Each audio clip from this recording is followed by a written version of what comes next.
அந்த படத்துல வந்து ஆக்சுவலா வேற ஹீரோயின் இருந்தாங்க. லாஸ்ட் பிட் தான் ரம்பா என்ட்ரி. அப்ப ரம்பா வந்து கிட்டத்தட்ட தமிழுக்கு நியூ ஃபேஸ். ஒரிஜினலா படத்துல அந்த சாங் சிச்சுவேஷனே கிடையாது.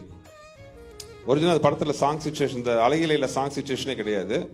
But Rambha new face. First படத்து சாங்லேயே வந்து ஏன்னா லவ் ஸ்டோரி வேறு, அது ஹீரோயின் மேலே ஆடியன்ஸ்க்கு இன்வால்மெண்ட் வரணுங்கிறதுக்காக ஃபர்ஸ்ட் சீன்லேயே வந்து ஒரு சாங்கில் இன்ட்ரடியூஸ் பண்ணலான்ட்டு கிரியேட் பண்ண சுச்சுவேஷன் தான் அது.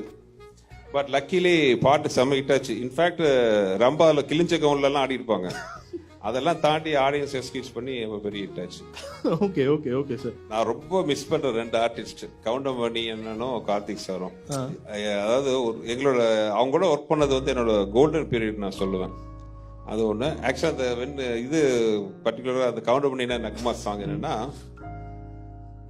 அதுக்கு முன்னாடி உள்ள தெளித்தால வந்து ஒரு விஷயம் நடந்துச்சு. அதில் ஒரு இப்போ இருக்கிற இவங்களுக்கு ஞாபகம் இருக்கான்னு தெரியல, மாமா நீ மாமான்னு ஒரு சாங் வரும், கவுண்டமணி தனியா பாடுவார் சாங்.